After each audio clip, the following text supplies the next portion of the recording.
প্রথমত তাপ ধারণ ক্ষমতা লেখো। এই চ্যাপ্টারটাই আসলে আমরা আপেক্ষিক তাপ, তাপ ধারণ ক্ষমতা এগুলো জানবো এবং এগুলো দিয়ে কীভাবে অঙ্ক করে সেটা দেখতে হবে।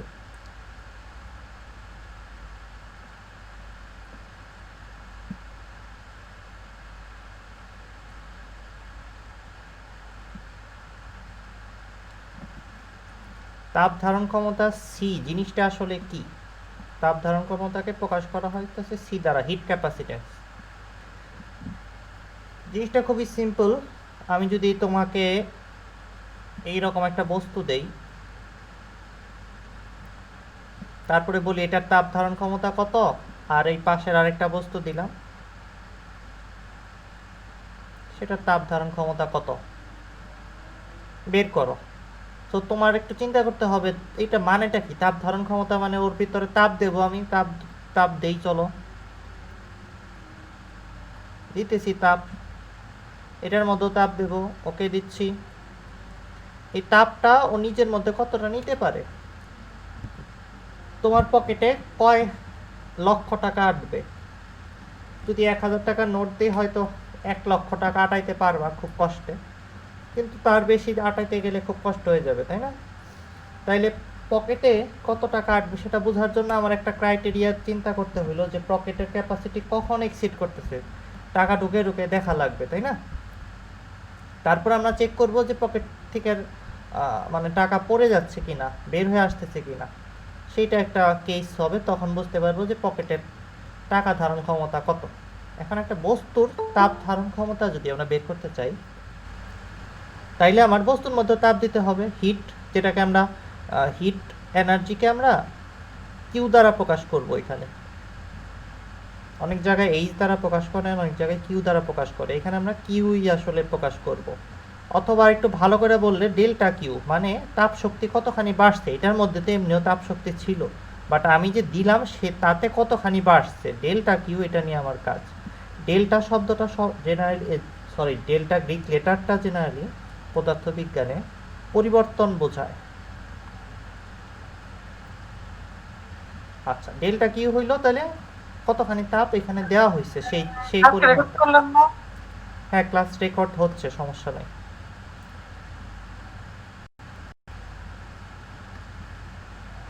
এখন যেটা তোমাকে বলতে চাচ্ছি আমি সেটা হইল, দুইটা বস্তুর মধ্যেই ডেল্টা কিউ পরিমাণ তাপ আমি দিতেছি, বাড়তেছে, তাপ শক্তি বাড়তেছে। তাপ শক্তি বাড়তেছে তো বাড়তেই থাকবে, সমস্যা কি? এতে তাপ ধারণ ক্ষমতা বুঝবো কেমনে? তাপ ধারণ ক্ষমতা বোঝার জন্য একটা উপায় হইলো, আমরা এখানে এটার মধ্যে থার্মোমিটার লাগিয়ে দেখব যে টেম্পারেচার কতখানি বাড়তেছে। এটার মধ্যেও থার্মোমিটার লাগিয়ে দেখব টেম্পারেচার কতখানি বাড়তেছে। আচ্ছা, তোমরা আমাদের বলো তো, যদি আমি এটার মধ্যে 500 জুল চাপ দেই, সরি তাপ দেই, আর এই পাশের বস্তুটার মধ্যে 500 জুল তাপ শক্তি দেই, এরপর দেখি যে দ্বিতীয় বস্তুটার তাপমাত্রা বেড়ে হয়ে গেছে 200 কেলভিন, সরি 200 ডিগ্রি সেলসিয়াস, আর প্রথম বস্তুটার তাপমাত্রা বেড়ে হয়েছে 100 ডিগ্রি সেলসিয়াস। তোমরা কি বলবা বলো তো, কার তাপ ধারণ ক্ষমতা বেশি?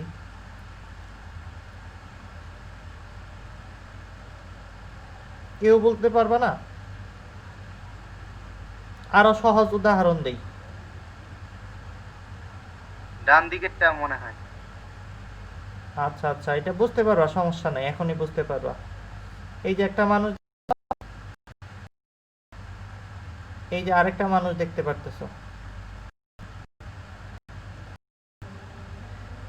এই লোকটারে 20টা ঘুষি দেওয়ার পরে উড়ে বাবা কয়ে চিৎকার দিছে, আর এই লোকটাকে 25টা ঘুষি দেওয়ার পরে উড়ে বাবা কয়ে চিৎকার দিছে। বলো কার ঘুষি ধারণ ক্ষমতা বেশি? বাম দিকের। আচ্ছা, একই রকম ভাবে এটা যেহেতু 500 নেওয়ার পর 200 হয়ে গেছে, তাইলে আরো কমে এটা 100 হয়ে গেছে, তাই না? আরো কম তাপ দিলে এটা 100 হয়ে যাওয়ার কথা, ঠিক কিনা? তো এতেই বোঝা যাচ্ছে যে এই যে প্রথম বস্তুটা, সেটা বেশি তাপ নিজের মধ্যে নিয়ে রাখতে পারে আর তাপমাত্রা কম গরম হয়, ওরে বাবা কয়ে চিৎকার দেয় হলো অনেক পরে, তার মানে এই বস্তুর তাপ ধারণ ক্ষমতা বেশি। সো তাপমাত্রা হলো সেই জিনিসটা যেটা দ্বারা আমরা বুঝবো যে তাপ ধারণ ক্ষমতা নাকি কম। তো তাপ ধারণ ক্ষমতার সংজ্ঞা এইভাবে সায়েন্টিস্টরা তাইলে দিয়ে এখন তো তোমরাই বুঝতে পারছো কিভাবে দেওয়া লাগবে। যে কোনো একটা জিনিস ফিক্স করে চিন্তা করতে হবে, হয় তাপমাত্রা,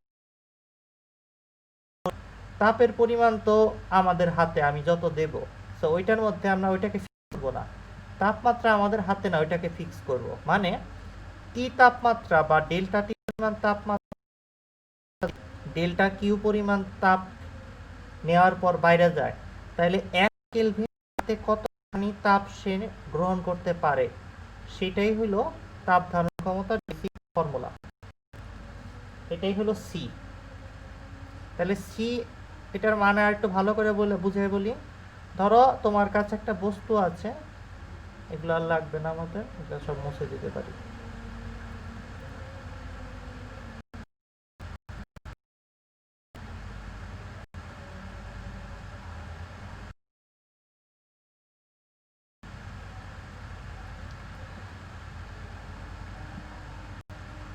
যদি একটা বস্তু তোমার কাছে থাকে, সেটার মধ্যে কি পরিমাণ তাপ শক্তি দাও, তারপরে মাইপা দেখো যে এটা তাপ ডেল্টা টি পরিমাণ, তাহলে তুমি কেমনে বুঝবা তাপ ধারণ ক্ষমতা কত?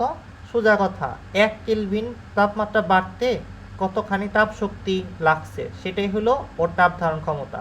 তো সোজা কথা, আমি যদি এখানে এটা যদি হৃদয় হয়, ওর তাপ ধারণ ক্ষমতা কেমনে বের করব? ওর গায়ের মধ্যে তাপ শক্তি দিয়ে থার্মোমিটার দিয়ে মাপবো যে ডেল্টা থেটা 1 কেলভিন হয়েছে কখন, কত তাপ শক্তি দিয়ে তাপ ধারণ ক্ষমতা। সবাই বুঝছো ব্যাপারটা? এই সূত্রটা তো ওই কি করে আসছে, ক্লাস 5-এ সবাই মনে পাস করছো বলে মনে হইতেছে আমার। যদি কেউ 5 পাস না থাকে, সমস্যা হয়েছে যে ওই কিকটা বুঝতেছি না ভাই, এই সূত্রটা বুঝতেছি না, সেটা বলতে পারো। তাহলে তাপ ধারণ ক্ষমতা কেমনে মাপবো সেটা আমরা বুঝে ফেলছি, delta Q divided by delta T করেই তাপ ধারণ ক্ষমতা বের হবে। তো এখান থেকে আমরা একটু লিখতে পারি delta Q equal to C T. এটা দেখতে ভালো লাগতেছে, একটু কম মানে এটাকে সূত্র হিসেবে বলা উচিত, মানে রাখা উচিত, ভালো লাগতেছে দেখতে। ওকে, সৌন্দর্যের দাম আছে তো। এখন আমরা চলে আসি আরেকটা পরের কথা, এখানে আরেকটা টার্ম আছে, সেটা হলো আপেক্ষিক তাপ ধারণ ক্ষমতা।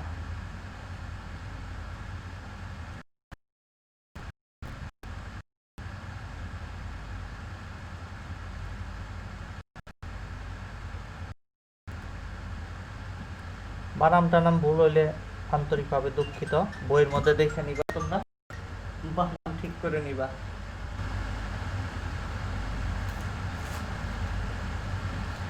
আচ্ছা দেখো, এই আপেক্ষিক তাপ ধারণ ক্ষমতা, এটাকে স্পেসিফিক হিট বলে। আগেটা হিট ক্যাপাসিটি, এটাকে স্পেসিফিক হিট বা আপেক্ষিক তাপ ধারণ ক্ষমতা বলে। আপেক্ষিক তাপ লেখছে, পুরোটা হবে আপেক্ষিক তাপ ধারণ ক্ষমতা। আসলে এটা একটা ক্যাপাসিটি বোঝাচ্ছে।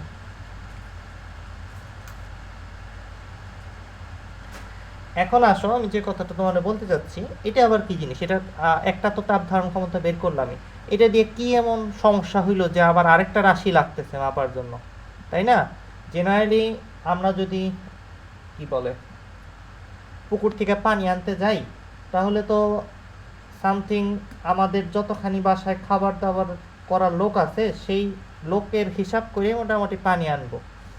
সো এখন যদি তোমার একজন মানুষ থাকে, একটা বালতি নিয়ে গেলেই তো হয়ে যেতেছে। সো 2টা বালতি নিয়ে যাওয়ার কারণটা কি হইতে পারে, বা আরও বালতির থেকে বড় কিছু পুরো একটা ট্যাঙ্কি নিয়ে যাচ্ছ পুকুরে, ঘটনা কি, কিছু একটা হইতে পারে, ঘটনা কিছু একটা আছে। এই তাপ ধারণ ক্ষমতার মধ্যে কিছু না কিছু সমস্যা আছে বলে এই বিজ্ঞানীরা আপেক্ষিক ধারণ ক্ষমতা নামের আরেকটা রাশি তৈরি করলো। ঘটনাটা কি, ব্যাপারটা বোঝা দরকার। তো দেখো, তোমরা নিজেরাই ধরতে পারবা। আমি এইখানে একটা বস্তুর সি বের করলাম, সামথিং 10 আসলো। এটা আসলে 10 এককটা কি হবে একটু বের করে বলতে পারো তোমরা? এটা জুল, আর নিচে কেলভিন, জুল পার কেলভিন। এটা দেখে বোঝা যাচ্ছে জুল পার কেলভিন হবে। এইবার আমি যেটা বলতে চাচ্ছি সেটা হইল এই বস্তুর তাপ ধারণ ক্ষমতা হইল আমরা বের করলাম 10 জুল পার কেলভিন। খুব ভালো কথা। এইবার এই বস্তু হইল 5 কেজির একটা বস্তু ছিল। এইটার তাপ ধারণ ক্ষমতা আসছে, দুইটাই সেম আসছে। কেউ কি বলতে পারো সমস্যাটা কোন জায়গায় হইতেছে? ভাইয়া ডান দিকেরটার তো ভর বেশি, এই জায়গায় তো সে বেশি তাপ গ্রহণ করতে পারবে, কিন্তু দুইটাই তো সেম হয়ে গেছে। তো যাকে তুমি বলবা যে 10 জুল পার কেলভিন, 10 মানটা দেখা তাহলে বুঝ যে এই বস্তুটা এত বড় ছিল, এত বড় জিনিসটা 10 নিতে পারছে, আর তোমার এতটুকু একটা বস্তুই 10 নিতে পারছে। তাইলে তোমাকে যদি তাপ ধারণ করতে বলা হয়, বেশি করে তাপ ধারণ করতে পারবে কে? কোন টাইপের বস্তু? এ টাইপ না বি টাইপ? তুমি বুঝতেই পারছো এ টাইপ পারবে, কারণ এ মাত্র 5 কেজিতেই 10 জুল পরিমাণ তাপ ধারণ ক্ষমতা রাখে। আর বি টাইপের যে বস্তুটা আছে, লোহা, তামা, সেই বস্তুটা 50 কেজি লাগতেছে 10 জুল তাপ ধরার জন্য। বুঝতে পারছো? মানে ব্যাপারটা অনেকটা এরকম যে এই যে একটা কার্টুনের মধ্যে কথা বলতেছে, আমি না আজকে 10টারে মারছি, পাশে আরেকজন কথা বলতেছে, আমিও আজকে 10টারে টপকায় দিছি।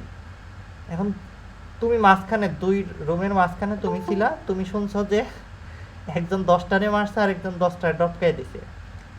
পাশের যে মানে তোমার ডান পাশে যে মানুষটা কথা বলতেছিল সে আসলে মশা মারার কথা বলতেছিল, আর বাম পাশের বিল্ডিং এর যে লোক কথা বলতেছিল ওই হলো মানুষ মারার কথা বলতেছিল, ওটা ডাকাত। তুমি যদি দুইটাকে এক মনে করো তাহলে সমস্যা হবে, তাই না?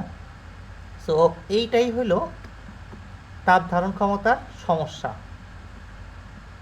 সমস্যাটা কি? এইখানে ভর, কত ভরের মধ্যে তাপ ধারণ ক্ষমতাটা মাপা হয়েছে সেটা প্রকাশই পাচ্ছে না।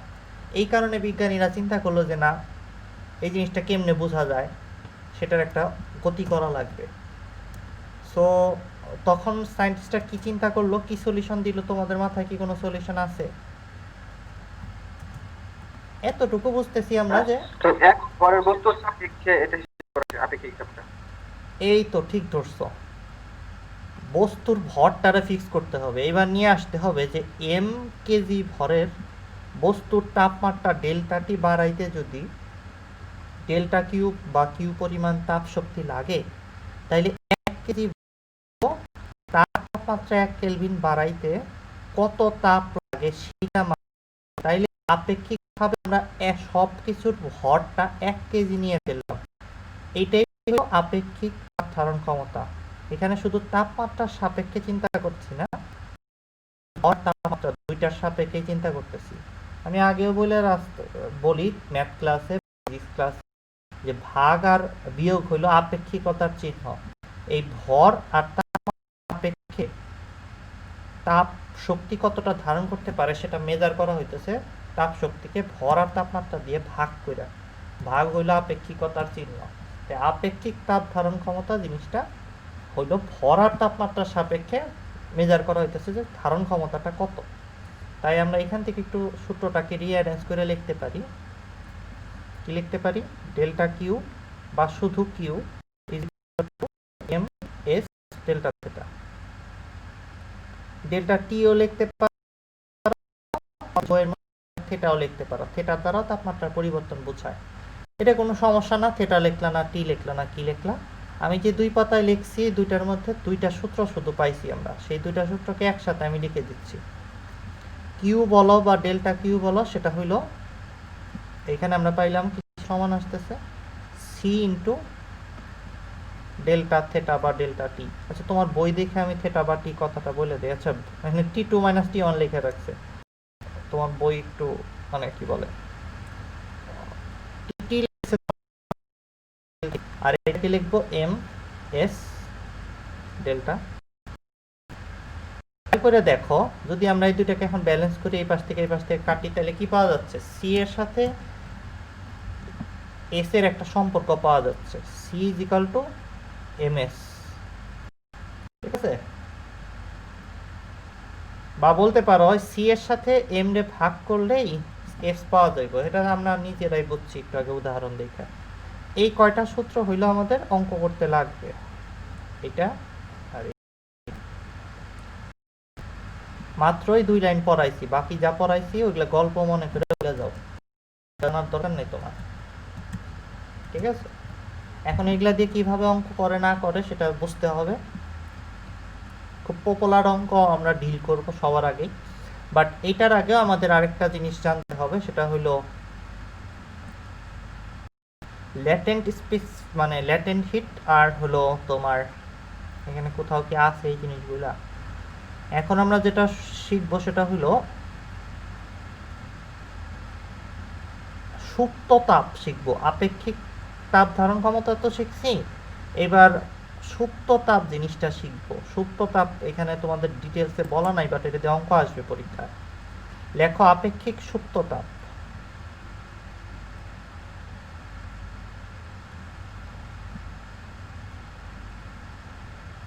সুপ্ত বানাম কি, যাই হোক, সুপ্ত তাপ লেখো। সুপ্ত তাপ কি জিনিস সেটা একটু বোঝার চেষ্টা করো। সুপ্ত মানে ঘুমায় রয়েছে, সুপ্ত মানে তো ঘুমায় থাকার উপর আমরা সুপ্ত বলি। আর সুপ্ত তাপ জিনিসটা কি হইতে পারে? তোমাকে আমি কিছু স্টেট দেখাই একটা পদার্থের, খুব পরিচিত, কি যেন আমার, পানির অপর নাম জীবন। সেই পানি খুব পরিচিত পদার্থ। এই পানিটাকে যদি আমরা একটু কি করি, ঠান্ডা করি, তাহলে হয়ে যাবে বরফ। বরফ আঁকতেছি তো, বরফ এইরকম হবে, হ্যাঁ, ওকে। আর এই পানিটাকে যদি একটু গরম করা শুরু করতাম, তাহলে বরফ হইতো না, কি হয়ে যেত, বাষ্প হয়ে যেত।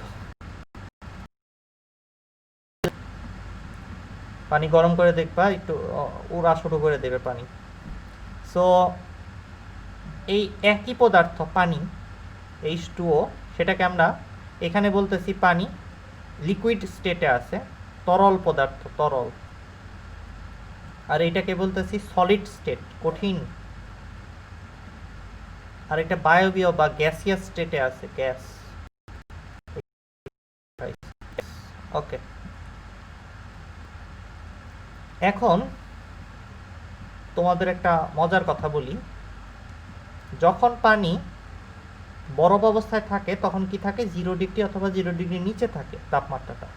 মানে 0 ডিগ্রির থেকে তাপমাত্রাটা কম থাকে তখন, এটা কি ঠিক লিখলাম? হ্যাঁ, ঠিকই লিখেছি।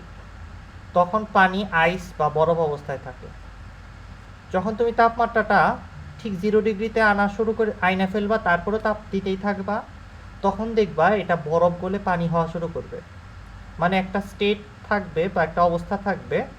আমি এটাকে একটু অন্যভাবে লিখি, তাহলে তোমাদের কাছে বুঝতে সুবিধা হবে। বরফ মানে কি? বরফ মানে মাইনাস সামথিং ডিগ্রি তাপমাত্রাটা, তাইলে ওইটাকে আমরা বলি বরফ অবস্থায় আছে, আইস। যদি আমরা গরম করতে থাকি minus something degree Celsius, -2 degree, -4 degree বা 5 ডিগ্রি বা 50 ডিগ্রি সেলসিয়াস তাপমাত্রা থেকে যদি আমি তাপ দিতে দিতে 0 ডিগ্রি সেলসিয়াসে নিয়ে আসি, তখন কি হবে? তখন আইসি থাকবে। কিন্তু 0 ডিগ্রি সেলসিয়াসে চলে আসার পরেও যদি তুমি থাকো, এই স্টেজে হবে কি, বরফের আর তাপমাত্রা বাড়বে না, এটা আস্তে আস্তে পানিতে পরিণত হবে। খুব ভালো এই যে গল্পটা বলতেছি বোঝার চেষ্টা করে, এটা হলো পানির গল্প। এই 0 ডিগ্রি সেলসিয়াস তাপমাত্রা থেকে যদি আবার তাপ দিতেই থাকো পানি হয়ে যাওয়ার পর, তাহলে দেখবা এটা 100 ডিগ্রি সেলসিয়াস পর্যন্ত গরম পানি থাকবে, মানে হট ওয়াটার হিসেবে থাকবে। এরপরে যদি 100 ডিগ্রির পরে তুমি তাপ দেওয়া বন্ধ না করো, দিতেই থাকো নিচে বুনসেন বার্নার দিয়ে বা তোমাদের গ্যাসের চুলায় নিয়ে, তাইলে দেখবা 100 ডিগ্রি পানির তাপমাত্রা আবার বাড়া বন্ধ হয়ে যাবে। কারণ 100 ডিগ্রি সেলসিয়াস থেকে তখন তাপ দেওয়া বন্ধ না করলে এটা গ্যাসে পরিণত হওয়া শুরু করবে। এরপর যদি তুমি আরো তাপ দিতে থাকো, তাইলে সেটা 100 আরো বাড়তেই থাকবে, তাপমাত্রা বাড়তেই থাকবে, আর উত্তপ্ত গ্যাসে হবে একটা স্টেটে যায় প্লাজমা স্টেটে অ্যাচিভ করতে পারে অনেক বেশি তাপমাত্রা দিলে। বাট আমরা ওই দিকে যাইতে চাচ্ছি না। তোমাদের প্লাজমা স্টেট বা প্লাজমা দশা নিয়ে কোনো কথা মনে হয় সিলেবাসে নাই। তোমাদের পদার্থের 3টে অবস্থা নিয়ে কথা বলা হয়, গ্যাস, তরল, কঠিন, এই 3টাই, তাই না? কঠিন, তরল, বায়বীয়। প্লাজমাও আছে। প্লাজমা থাকলেও প্লাজমা নিয়ে তোমাদের কোনো অঙ্ক আসবে না, এই চ্যাপ্টারে কোনো ডিল করার মতো বিষয় নাই, সো চিন্তা নাই। যাই হোক, প্লাজমা দশা কি না কি ওটা নিয়ে তোমাদের কোনো কঠিন কিছু আসবে না, খালি সংজ্ঞা আসবে, মুখস্থ করবা। এইটা নিয়ে আমি কথা বলতে চাচ্ছি না, এরপরের স্টেট নিয়ে। বাট এই যে ক্যাটাগরিগুলা, কয়টা ক্যাটাগরি আছে, কি কি ঘটলো, ঘটনার পরিবর্তনগুলো যদি আমি জিজ্ঞেস করি, তাহলে 1 নম্বর ঘটনা মাইনাস থেকে 0-তে আসবে। 2 নম্বর ঘটনা 0 থেকে 0 থাকা অবস্থায় বরফগুলো পানিতে পরিণত হবে। 3 নম্বর যে ঘটনা সেটা হইলো পানি তো হয়ে গেছে, এবার পানি হয়ে 100-তে যাবে। এরপর 4 নম্বর ঘটনা 100 থেকে 100-তেই থাকবে, কিন্তু পানি গ্যাসে পরিণত হবে। আর এরপরে 100 থেকে যত তাপ বাড়াইবে গ্যাস গরম হতে থাকবে, একবার আগুন ধরে যাবে। ঠিক আছে? এইবার আগুন ধরবে কথাটা সবসময় ঠিক না, যাই হোক। যেটা বলতে চাচ্ছিলাম, আমারে তোমরা একটা কথা বলো তো, তাপ দিচ্ছ, তাপমাত্রা বাড়তেছে, সব কেসে এরকম হওয়ার কথা ছিল। কোন কোন জায়গায় তাপ দেওয়াতেও তাপমাত্রা বাড়ে নাই বলো তো? এখানে বলো 1 2 3 4 লেখা রয়েছে বরফ, তো, পানি। 1 2 3 বললেই হবে। এই জায়গায় এটা হবে স্যার আর এই 0 ডিগ্রি জায়গায় মাত্রার বরফ। 2 আর 4, এই 2 আর 4-এর মধ্যে এমন কি হইলো যে তাপ দিলাম, তাপমাত্রা বাড়লো না, এটা আজব একটা ঘটনা। কি হইলো সেটাই বিজ্ঞানীদের প্রশ্ন ছিল। তখন তারা চিন্তা করে দেখলো যে হ্যাঁ, কি হয়েছে বলো তো আবার?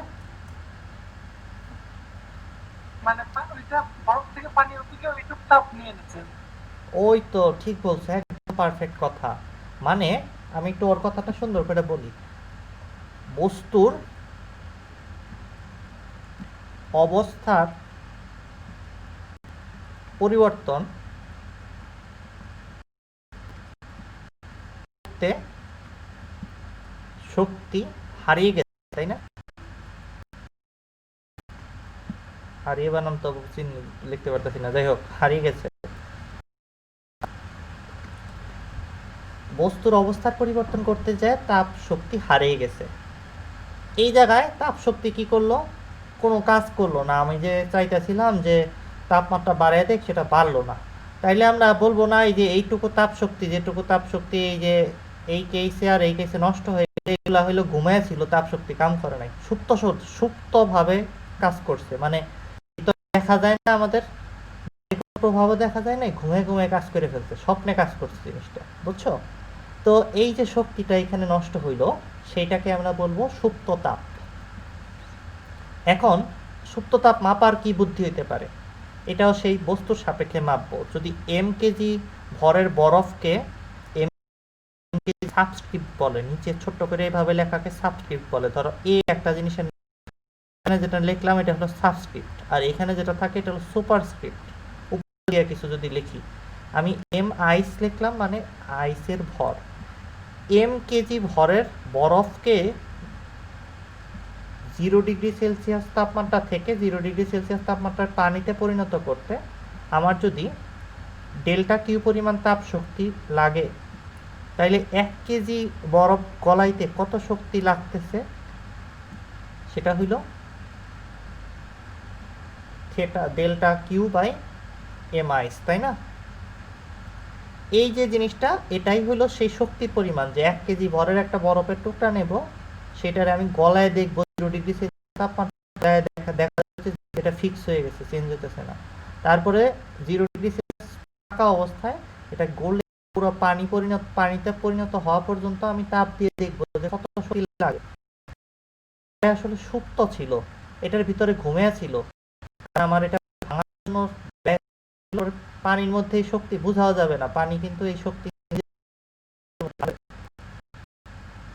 একটা মজার কথা বলি, আমাকে বলো তো, এটা বোঝার আগে একটু আমাকে বলো তো, এই যে বরফ, পানি, যে গ্যাস, বলো তো কাদের ভিতরে অভ্যন্তরীণ শক্তি বেশি?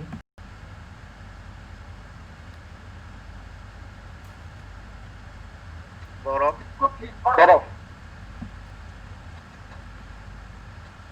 যেটা এক্সপেক্ট করতেছিলাম আমি, সবাই ভুলই ধারণা করতেছো। এটার অভ্যন্তরীণ শক্তি বা ইন্টারনাল এনার্জি ইউ বেশি। অভ্যন্তরীণ শক্তি বলছি, অভ্যন্তরীণ শক্তি।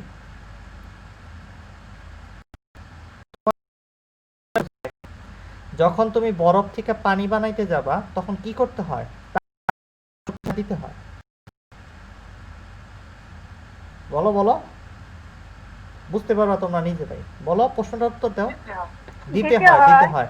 তাইলে আমি যদি লিখি তাপ শক্তি ডেল্টা কিউ প্লাস করলাম।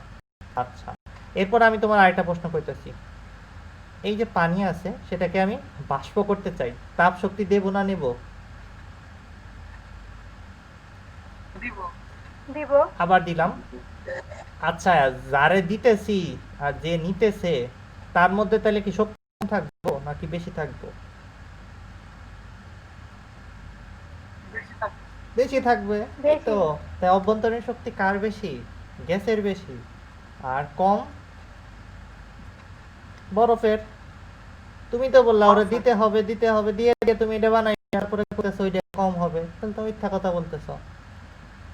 কোনো বন্ধু যদি টাকা একটা দিতে থাকো তাহলে কার কাছে টাকা বেশি, তোমার কাছে নয় বন্ধুর কাছে? ঠিক আছে, এটা তো বোঝাই যাচ্ছে যে অভ্যন্তরীণ শক্তি জাতীয় পদার্থের বেশি থাকে। বন্ধন শক্তি, আহ, কথাটা মানে কি বল, অভ্যন্তরীণ শক্তি আর বন্ধন শক্তির মধ্যে প্যাচ লাগিয়ে ফেলো না, কিন্তু ওইটা আলাদা জিনিস, ওইটা নিয়ে কথা বলি নাই। আমি জাস্ট বললাম তোমরা অভ্যন্তরীণ শক্তি যে গ্যাসের বেশি এটা আরো সহজেই বুঝতে পারো। তুমি পদার্থগুলোর মধ্যে যেটারই শক্তি বেশি থাকে একটু চিন্তা করে দেখো। তোমাকে যদি বলি তোমার কাছে 3টা বাঘ আছে খাঁচায়, কোন বাঘের শক্তি বেশি কেমনে বুঝবা? যে বাঘটা একটু চঞ্চল, একটু দৌড়াদৌড়ি বেশি করতেছে, একটু পর পর ঘাউ ঘাউ করতেছে, তোমার কামড় দিব বলে চিৎকার করতেছে, সেই বাঘেরই তো শক্তি বেশি, তাই না? চিড়িয়াখানায় যদি 3টা বাঘ খাঁচা আটকায় থাকে, কার শক্তি বেশি দেখে বোঝা যাবে। কারণ যেটা শক্তি বেশি ও খাঁচায় থাকতে চাইবে না, একটু পর পর চঞ্চল ভাব দেখাবে, একটু পর পর এটা ওটা করা শুরু করবে। তুমি দেখবা তোমার বাসায় কোনো বাচ্চা থাকলে ওটা দেখবে একটা জায়গায় বসে থাকে না, সারা দিন এদিক সেদিক দৌড়ানোর চেষ্টা করে, কারণ ওর ভিতরে এনার্জিটা বেশি থাকে, ক্রিয়েটিভ এনার্জি আর কি। সো গ্যাসও দেখতে থাকে না, গ্যাস একটা জায়গায় রাখলে সব জায়গায় দৌড়ানো ছোটাছুটি শুরু করে দেয়, কারণ ওর গায়ে শক্তি বেশি, অভ্যন্তরীণ শক্তিটা ওর বেশি, তরলের একটু কম, তাই সে একটু প্রবাহ হয়, একটু ছোটাছুটি করে, বাট আবার থাইমেই যায়। কিন্তু যদি বরফের টুকরা বা কঠিন পদার্থ নাও সেটার অভ্যন্তরীণ শক্তি আরো কম, একবারে বুড়া মানুষের মতো চুপ করে বসে থাকে, জিম মেরে বসে থাকে। বুঝতে পারছো ব্যাপারটা? বাচ্চা মস্তি হোক বাচ্চারা। আচ্ছা, এইখানে আমি যে কথাটা বলতে চাইতেছি সেটা হলো কি ব্যাপার যায় না কেন। আচ্ছা, এই যে বরফ থেকে পানি হয়ে গেল, বা পানি থেকে বরফ হওয়ার সময় যে পরিমাণ তাপ নেবে সেই পরিমাণ তাপ কিন্তু তাপমাত্রা চেঞ্জ করবে না, তাই এই তাপটাই হলো সুপ্ত তাপ। তো বরফ গলার সময় একটা সুপ্ত তাপ লাগবে, বা বরফ থেকে পানি থেকে যদি বরফ হয়ে আসে তখন একটা সুপ্ত তাপ গ্রহণ করবে। আবার বলতে পারো এইখানে একটা সুপ্ত তাপ লাগবে পানি গ্যাস হয়ে যাওয়ার সময়, অথবা গ্যাস পানি হয়ে যাওয়ার সময়। তাই দুই ধরনের সুপ্ত তাপ আছে, একটা হলো এরকম তাপ, এটা একটা যেটা বরফের জন্য। আর যদি গ্যাসের সময় হতো, গ্যাসের সময় আমরা কি লিখতাম, এখানে আইস কাইটে দিয়ে লিখতাম হলো যে ওয়াটার ছিল ওইটা বরফ হয়ে গেছে। তা যাই বলো নাই বলো, দুইটা কেসে আমার আপেক্ষিক তাপ নামের একটা জিনিস লাগতে, আর যেটা সূত্র খুবই simple, delta Q by M. আচ্ছা, ডেল্টা কিউ বাই এম এখন পর্যন্ত কোনো কিছু সূত্রই ছিল না, বাট মজার কথা হইলো এই যে আপেক্ষিক সুপ্ত তাপ সেটাকে ল্যাটেন্ট হিট দিয়ে প্রকাশ করা হয়। ল্যাটেন্ট হিট দুইটা টাইপের হবে মোটামুটি তোমাদের লেভেলে, সেটা হলো ল্যাটেন্ট হিট অফ ফিউশন, এই যে কয়লা যাওয়ার ঘটনাকে ল্যাটেন্ট হিট অফ ফিউশন বলে। এটা বের করতে গেলেও সূত্র তোমার এটা ইউজ করতে হবে। আর তুমি যে কোনো ল্যাটেন্ট, সরি এটা এইভাবে লিখে রাখি, যে কোনো ল্যাটেন্ট হিট বা আপেক্ষিক বের করতে গেলে তোমার সূত্র এইটাই। তোমরা বলতে পারো ভাইয়া এটার মধ্যে একটা জিনিস মিসিং আছে, ডেল্টা থেটা, ওটা দিলেন না কেন? বলো তো কেন দিলাম না? কারণ এনে তাপমাত্রা চেঞ্জ হয় না তো, সুপ্ত তাপ গ্রহণ করার সময় বস্তুর তাপমাত্রা চেঞ্জ হয় না। না এক্স্যাক্টলি। আর সুপ্ত তাপ কয় ধরনের আছে মোটামুটি আমরা দেখলাম দুইটা কেসে, একটা হলো ফিউশন বা গলনের সময়, আর একটা হলো ভ্যাপোরাইজেশনের সময়। তো পানির জন্য এই দুইটা মানই তোমাদের লাগবে, তোমরা এখন মুখস্থ করে রাখার জন্য লিখে রাখো। যে যে জিনিস লাগবে টোটালটা আমি একবার বলে দিচ্ছি। এইটা হলো ফিউশন, এটা হলো গলনের আপে দিয়ে দুটো দাগ ফোটা দিলাম, আপেক্ষিক সুপ্ত। আর এটাকে বলবো হলো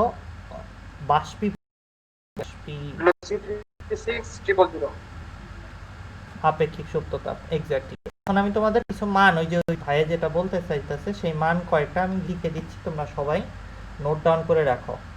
এটা হলো মেমোরাইজিং করতে হবে, মুখস্থ করো। গিলে খাও লিখে দিই, গিলে খাও, গিলে খেয়ে ফেলো। মান লাগবে আমাদের, আমরা তিনটা জিনিস শিখেছি এখানে বাচ্চারা: তাপ ধারণ ক্ষমতা, আপেক্ষিক তাপ ধারণ ক্ষমতা, আপেক্ষিক সুপ্ত তাপ। এই জিনিসগুলোর অনেকগুলো ভ্যালু তোমাদের মনে রাখা লাগবে, গিলে খাও। সো এটার মধ্যে লেখো প্রথমত এস জানতে হবে তোমার তিনটা জিনিসের, একটা হলো 2100 লেখো, এটা হলো আইসের, বরফের। আর তারপর ওয়াটারের এস মানটা মুখস্থ রাখা লাগবে অঙ্ক করার জন্য, সেটা joule per KG per kelvin. ইউনিটটাও লিখে দিচ্ছি নাও, joule per KG per kelvin, per kg. এস তো এই ইউনিটই হবে, এটা তুমি নিজেও গেস করতে পারছো, কারণ এস এর সূত্র যায় দেখো তাহলে বুঝতে পারবা। এই যে জুল, এটা পার কেজি পার কেলভিন, সূত্র মানে মুখস্থ করার কিছু দরকার নাই এটা যদিও। এরপরে গ্যাসিয়াস স্টেটের, তারপর এটা হয়ে যাবে 2000 joule per KG per kelvin. এরপরে ল্যাটেন্ট হিট এল মনে রাখা লাগবে। এই অবস্থায় যখন থাকবে, এই অবস্থা মানে বুঝতেছো, আমি তোমাদের এইভাবে একটা দাগ দিয়ে দিলে বুঝতে পারবো, মাঝামাঝি অবস্থায় মানে বরফ এই জায়গায় আমি এখন ভ্যালু লিখবো। এটা হলো 336,000 জুল পার কেলভিন, সরি পার কেজি। পার কেলভিন তো আসবেই না, তাপমাত্রা নাই এখানে, চেঞ্জ হয় না। আর পানি থেকে যখন গ্যাস হয়ে যাবে তখন আরো অনেক বেশি তাপ শক্তি দিতে হবে, 2268 মানের সাথে একটু বেশ কম হইতে পারে, কিন্তু এটা ইউজ করে অঙ্ক করলে 100% নাম্বার পাবা, কোনো সমস্যা নাই। এই পাঁচটা তথ্য তোমাদের কি করা লাগবে, মুখস্থ করা লাগবে। আর মনে রাখবা এই পাঁচটা স্টেপের অঙ্ক আসে, সেগুলো করতে হয়। আমি একটা চট করে দিচ্ছি, এটা দিয়ে অনেক ডিটেলে অঙ্ক করানো যায়, বাট আমি জাস্ট সিম্পল একটা অঙ্ক করে দিচ্ছি কিভাবে অঙ্ক করে বোঝানোর জন্য। জাস্ট বেসিক ক্লাসে আমি অঙ্ক করাবো না বলছিলাম জেনারেলি, তারপরেও কিছু অঙ্ক করে দিচ্ছি তোমাদের সুবিধার্থে, কারণ সবাই তো প্রিমিয়াম মেম্বারশিপ জয়েন করতে পারবা না, তোমাদের সুবিধার্থে জাস্ট। -5 ডিগ্রি সেলসিয়াস তাপমাত্রার এর সামথিং বরফ আছে, সেটাকে ডিগ্রি সেলসিয়াস তাপমাত্রার গ্যাসে করতে হবে। তাইলে তাপমাত্রা কতখানি তাপ শক্তি আসলে, সরি তাপমাত্রা বললাম কেন, কতখানি তাপ শক্তি তোমার দিতে হবে সেটা বের করতে হবে। এই অঙ্কটা আমি চট করে দিচ্ছি, তোমরা খালি জাস্ট একটু বোঝার চেষ্টা করো। এই অঙ্কের 5টা স্টেপ হবে। প্রথম স্টেপে আমার করতে হবে কি, -5 ডিগ্রি সেলসিয়াস তাপমাত্রার কে 0 ডিগ্রি সেলসিয়াস তাপমাত্রার বরফে পরিণত করতে হবে, আইস টু আইস। এটা করার জন্য আমার কিছু না কিছু করতে হবে, সূত্র লিখতে হবে, delta Q1 is equal two, যেখানে তাপমাত্রা চেঞ্জ আছে সেখানে আমরা ms ডেল থেটা সূত্র ইউজ করব। ms ডেল থেটা লিখলাম, m কত 2 কেজি, s কত কি অবস্থায় আছে সেটা দেখতে হবে। বরফ অবস্থায় আছে, বরফের s বসানো লাগবে, বরফের s হলে 2100, আমার যে মুখস্থর লিস্ট আছে ওটার থেকে 2100 বসাই দিলাম। তারপর ডেল্টা থেটা, তাপমাত্রার পরিবর্তন করতেছে -5 থেকে 0 ডিগ্রি, তার মানে টোটাল কত 5, বড়টার থেকে ছোটটা বিয়োগ করতে হয়, 0 থেকে -5 বাদ দিলে 5 আসবে অ্যান্সার। এত জুল হইল প্রথম স্টেজে শক্তি লাগবে। দ্বিতীয় স্টেজে 0 ডিগ্রি সেলসিয়াস তাপমাত্রার আইস বা বরফ 0 ডিগ্রি সেলসিয়াস তাপমাত্রার পানিতে পরিবর্তন হয়ে যাবে। এই স্টেজে আমি Q2 পরিমাণ তাপ শক্তি ইউজ করব, যেটার উত্তর হবে খুব সিম্পল, এখানে আমরা যেটা সূত্র দেখেছি mLF, কারণ এখানে গলতেছে জিনিসটা, তাই বরফ গলনের আপেক্ষিক সুপ্ততাপ বসাইতে হবে। 2 কেজি বরফ আছিল, গলনের আপেক্ষিক সুপ্ততাপ এখানে বস্তু লেখা আছে 336,000 336,000। এত স্টেজে আমার এটা এখন বরফ থেকে পানি হয়ে গেছে, তো পানি 100 ডিগ্রি সেলসিয়াস পর্যন্ত পানি থাকবে, ডেল্টা Q3, এটা ইজ ইকুয়াল টু কি হবে, আবার তাপমাত্রা আমরা ms ডেল থেটা সূত্র ইউজ করব। আচ্ছা এখন একটু মজা করে দেই, একটু সুন্দর করে এই জিনিসটাকে।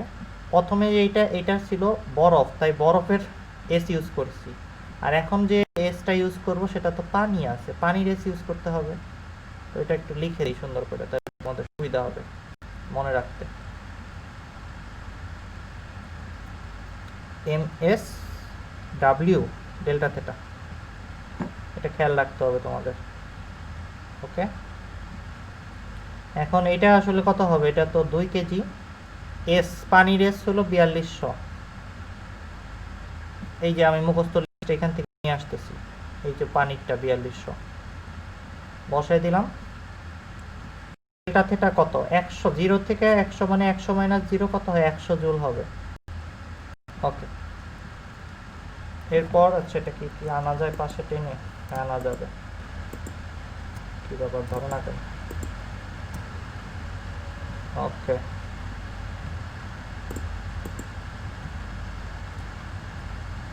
এইবার তোমাদের অনেকে হয়তো বুঝতেছো না, বাট পরে বলো যে বুঝতেছো না। এইবার 100 ডিগ্রি সেলসিয়াস তাপমাত্রায় আছে আমার একটা কিছু পানি, থাকবে না, 100 ডিগ্রি সেলসিয়াস তাপমাত্রার গ্যাসে পরিণত হইলো আমার কিউ ডেল্টা Q4 পরিমাণ তাপ শক্তি এখানে যাবে। এবার আবার আমার mLF এর মতো সূত্র লিখতে হবে, কি ব্যাপার যায় না কেন, তোমরা একটু বাঁকা হয়েছে, এই খাইছে মুখ চলছে না, কিছু হইতেছে না, হ্যাং হয়ে গেছে, দাঁড়াও আসবে আর কি, এই তো আসছে।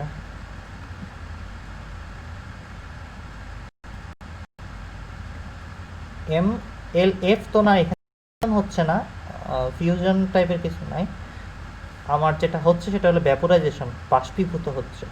তো এখানে 2 কেজি পানি বাষ্পীভূত হচ্ছে, বাষ্পীভূত হওয়ার যে আপেক্ষিক সুপ্ততাপ আছে 2268000, সেটা বসাই দেব 2268000 জুল।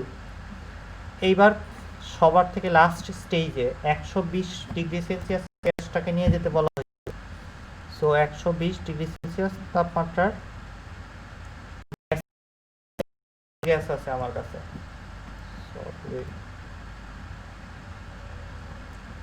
এই গ্যাসটাকে আমার নিয়ে যেতে হবে 120 ডিগ্রি সেলসিয়াস তাপমাত্রার গ্যাসে পরিণত করতে হবে। সেটা করার জন্য ডেল্টা কিউ, এটা 3 লিখছি কেন, 1 2 3 4 5 আসছে লাস্ট স্টেজ। এখানে তাপমাত্রা চেঞ্জ হয়েছে, তাই আমরা আবার ওই ms ডেল থেটা সূত্র ইউজ করব, কিন্তু এস এখানে গ্যাসের এস, তাই জি লিখলাম, ডেল্টা থেটা ইউজ করতে হবে। এম 2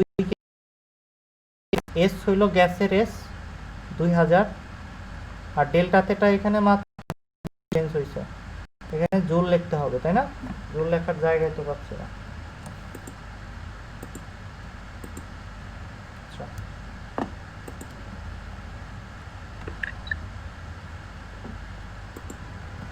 আমরা এখানে জুলটা লিখে দিই। এরপর আমাদের প্রশ্নের উত্তর কিন্তু হয় নাই এখনো। প্রশ্নের প্রশ্নের উত্তর হবে delta Q one,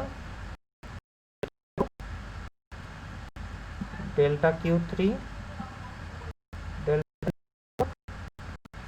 delta Q five. এত এই সব কিছু যোগ করে যে অ্যান্সারটা আসবে সেটা জুল, এত জুল হবে অ্যান্সার। এখন আমি এই যে 2000 যে বসাইলাম এটা এখান থেকে বসাইছি। এইবার তোমরা সবাই বলো কোথায় কোথায় বুঝো নাই। হ্যালো ভাইয়া, হ্যাঁ বলো ভাইয়া।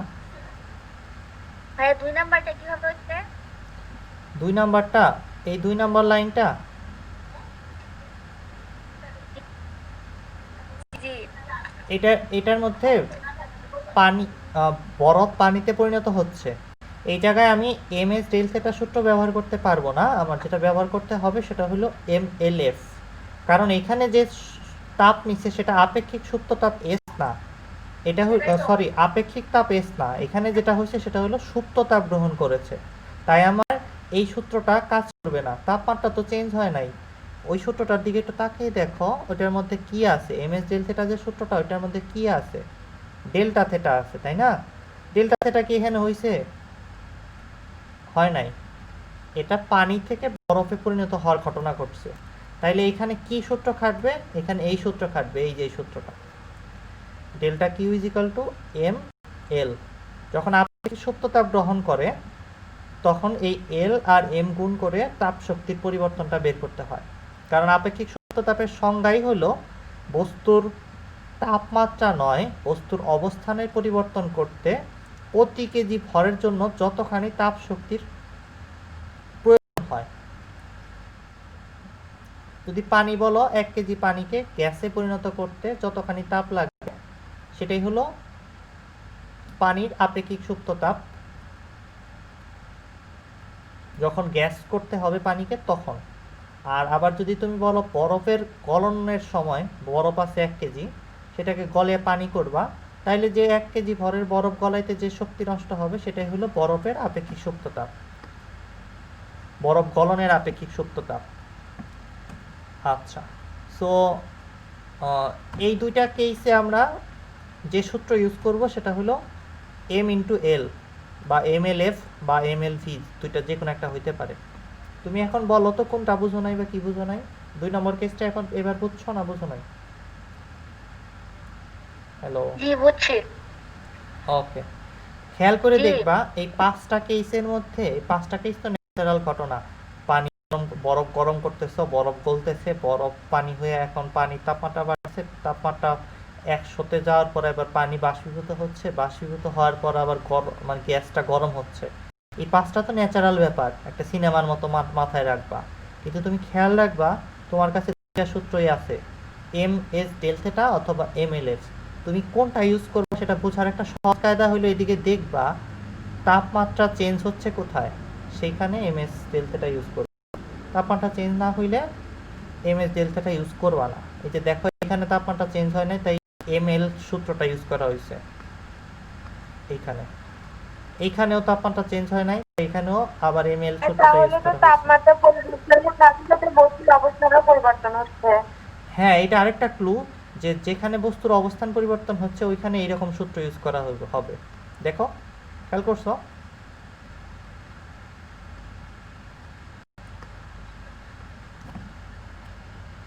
ঠিক আছে, বাট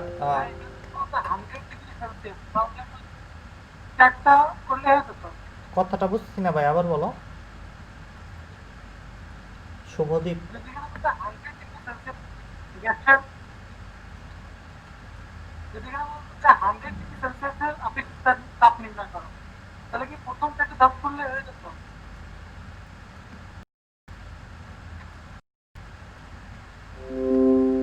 প্রশ্নটার উত্তর খুবই সহজ।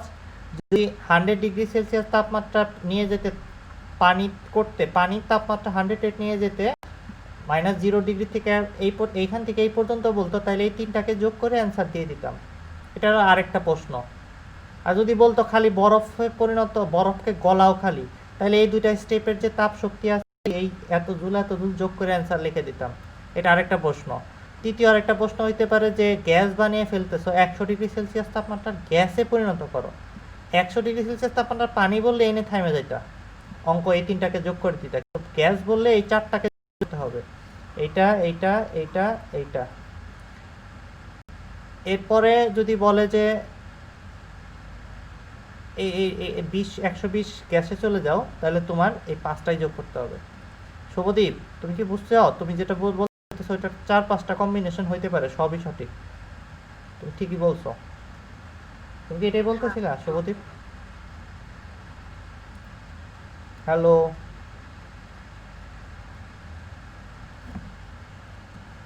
কিন্তু তোমরা ভুলে মনে করো না যে এইখানেই এই চ্যাপ্টারের এই চ্যাপ্টারটা এখানে আমি শেষ করে দিচ্ছি, বাট এটার উপরে আরো অনেক ডিটেল অঙ্ক করানো যায়। এটার উপরে আরো 60 ক্যাটাগরির অঙ্ক আসলে করতে হয় যদি টোটাল বুয়েট ভর্তি পরীক্ষা পর্যন্ত যাইতে চাও। এই সূত্র এমএস ডেল থেটা, এই যে দুইটা সূত্র দেখতে পাচ্ছ, এই দুইটা সূত্র দিয়ে সরাসরি বুয়েট ভর্তি পরীক্ষায় প্রশ্ন আসে। বাট এইখানে তোমার আরো অনেক নলেজের দরকার আছে, যেগুলা আসলে এখানে আর তোমাদের দিতে পারছি না। আমি অনেকক্ষণ ক্লাস নিয়ে ফেলছি, আধা ঘন্টা বা 10 মিনিট ক্লাস নেওয়ার কথা ছিল আমার। যাই হোক, এখানে অনেক কেস আছে। কি কি কেস তোমার আমি বোঝাই। এমন যদি হয় যে 0 ডিগ্রি সেলসিয়াস তাপমাত্রার যে বরফ আছে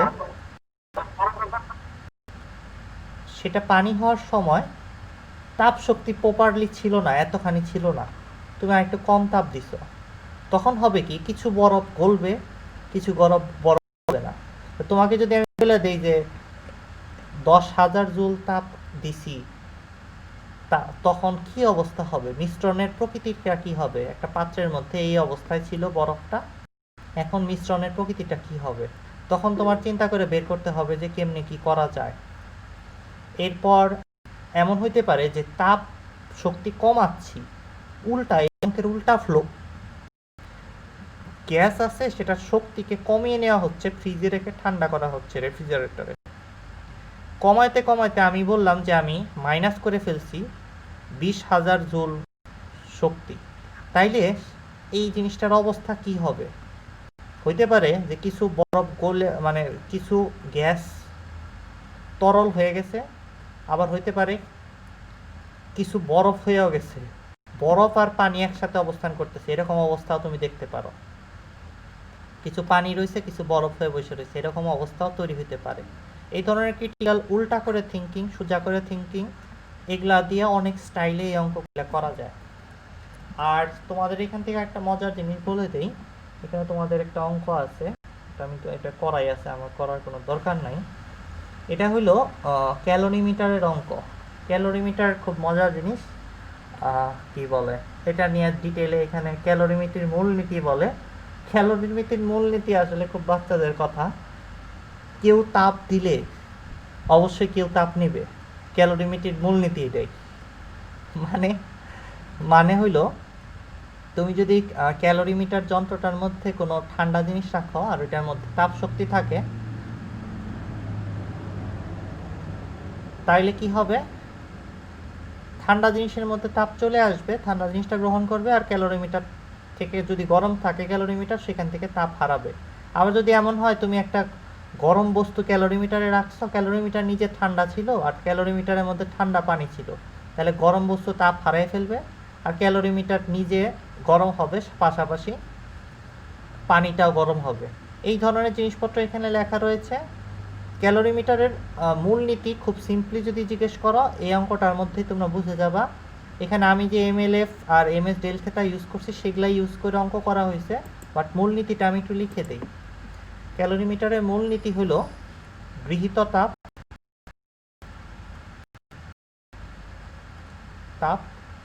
ইজ ইকুয়াল টু